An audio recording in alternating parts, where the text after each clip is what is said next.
Assalamualaikum warahmatullahi wabarakatuh.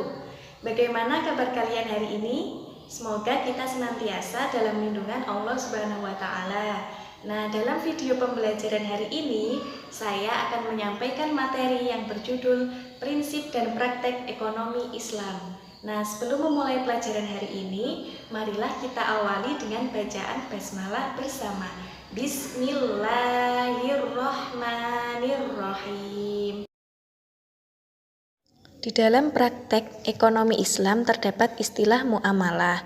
Muamalah adalah hal-hal yang termasuk urusan kemasyarakatan, pergaulan, perdata, dan sebagainya. Yang termasuk muamalah adalah jual beli, kemudian khiyar, ada riba, ada utang piutang, dan sebagainya. Yang pertama kita akan membahas materi jual beli.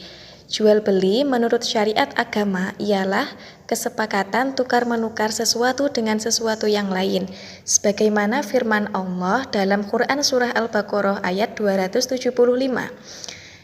Bismillahirrahmanirrahim. Wa ahallallahul bai'a wa harramar riba, yang artinya dan Allah Subhanahu wa taala telah menghalalkan jual beli dan mengharamkan riba. Adapun syarat-syarat jual beli, yang pertama yaitu penjual dan pembelinya haruslah balik, yang kedua berakal sehat, dan yang ketiga atas kehendak sendiri. Dan yang kedua, uang dan barangnya haruslah halal dan suci. Jadi kita tidak boleh melakukan jual beli dengan uang hasil curian atau sesuatu yang berpotensi untuk menjadikan haram. Kemudian yang kedua bermanfaat. Yang ketiga barangnya dapat diserah terimakan. Yang keempat keadaan barang diketahui oleh penjual dan pembeli. Dan yang kelima milik sendiri. Jadi kita tidak boleh melakukan jual beli dengan barang milik orang lain. Yang ketiga adalah ijab qabul. Jadi ijab qabul itu perkataan dari penjual dan pembeli sehingga terdapat akad keduanya. Yang selanjutnya adalah khiyar. Apa sih khiyar itu?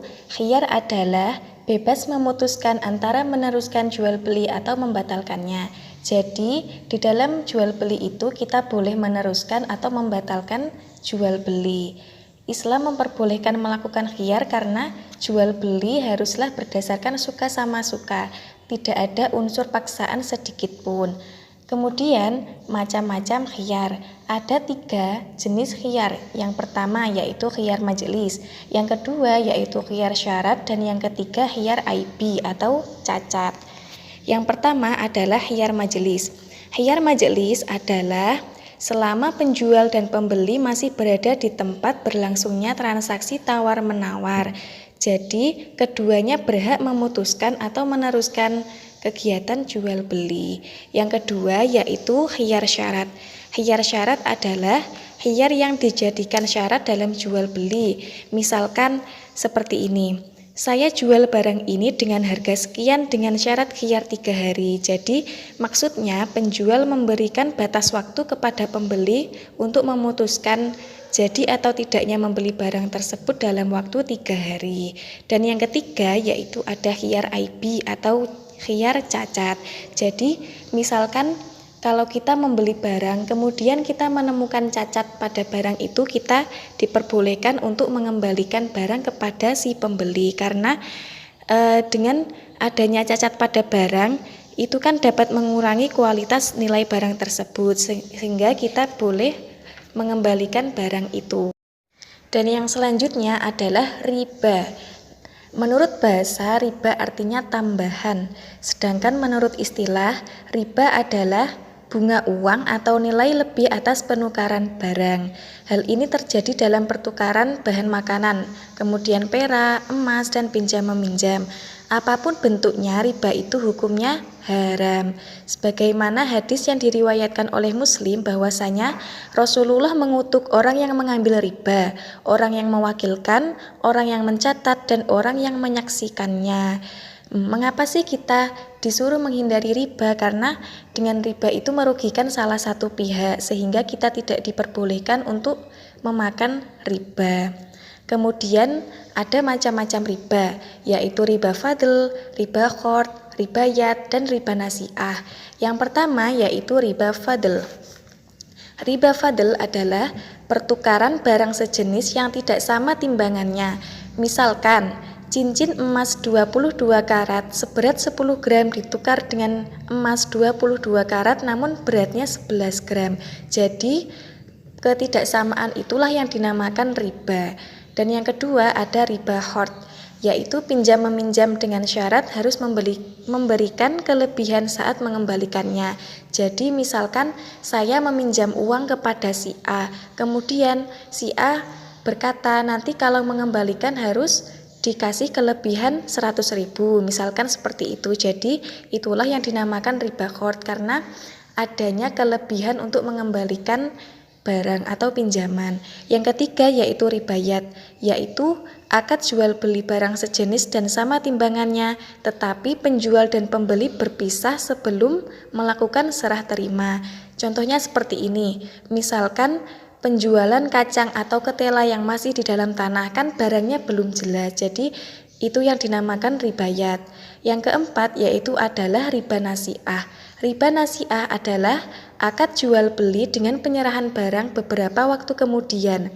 Contohnya seperti ini, misalkan kita membeli buah-buahan yang masih ada pada pohonnya, kemudian diserahkan setelah layak dipetik, atau kita membeli padi kemudian diserahkan setelah panen, itu kan masih belum jelas juga, jadi dinamakan riba nasi'ah. Selanjutnya adalah materi utang piutang.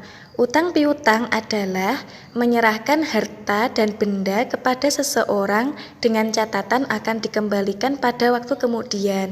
Nah, mengapa sih kita diperbolehkan utang piutang? Karena manusia itu tidak dapat hidup sendiri, ia pasti membutuhkan orang lain untuk memenuhi kebutuhannya.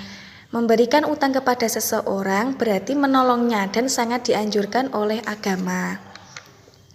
Yang selanjutnya yaitu rukun utang piutang. Rukun utang piutang dibedakan menjadi 3, yaitu ada yang berutang, kemudian ada yang berpiutang, yang kedua ada harta atau barang, dan yang ketiga ada lafal kesepakatan.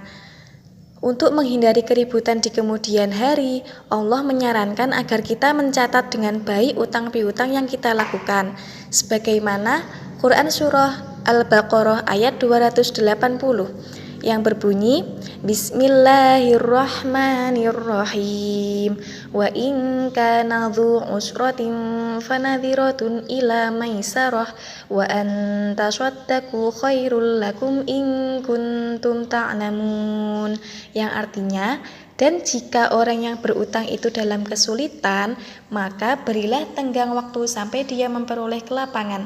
Dan jika kamu menyedekahkan, itu lebih baik bagimu. Dan jika kamu mengetahui. Bila orang yang berpiutang meminta tambahan dari orang yang melunasi hutang, maka hal itu tidak diperbolehkan karena termasuk riba. Yang selanjutnya kita akan membahas materi sewa menyewa. Sewa menyewa dalam fikih Islam disebut ijarah, yang artinya imbalan yang harus diterima oleh seseorang atas jasa yang diberikannya. Maksudnya jasa di sini adalah berupa tenaga dan pikiran, tempat tinggal ataupun hewan. Sebagaimana Quran Surah Al-Baqarah ayat 233 yang berbunyi Bismillahirrahmanirrahim. Wa in aradtum an tashtardi'u auladakum fala junaha 'alaikum idza sallamtum ma ataitum bil ma'ruf. Yang artinya, dan jika kamu ingin anakmu disusukan oleh orang lain, maka tidak ada dosa bagimu. Dan apabila kamu memberikan pembayaran menurut yang patut. Jadi dari ayat ini dapat disimpulkan ketika kita menyewa orang lain atau menyewa jasa orang lain, maka kita diperintahkan untuk memberikan imbalan kepada orang yang telah memberikan jasa. Dan yang kedua adalah syarat dan rukun sewa menyewa. Yang pertama yaitu balik dan berakal sehat. Jadi kita tidak boleh melakukan sewa menyewa kepada orang gila karena mereka tidak berakal. Dan yang kedua, sewa menyewa atas kemauan sendiri bukan karena paksaan. Yang ketiga yaitu barang tersebut menjadi hak sepenuhnya. Jadi kita tidak boleh menyewakan barang milik orang lain. Dan yang keempat, ditentukan barangnya serta sifat-sifatnya. Jadi kita harus terbuka kepada orang yang hendak menyewa barang atau jasa kita. Dan yang kelima, memberikan manfaat kepada kedua belah pihak. Yang keenam, adanya jangka waktu. Jadi ketika kita menyewa itu harus dijelaskan waktu berapa kita melakukan sewa menyewa. Dan yang ketujuh, harga sewa dan cara pembayarannya juga ditentukan dengan jelas. Sekian video pembelajaran yang dapat saya sampaikan. Semoga kita mendapatkan manfaat dari pembelajaran hari ini. Wabillahi taufik wal hidayah. Wassalamualaikum warahmatullahi wabarakatuh.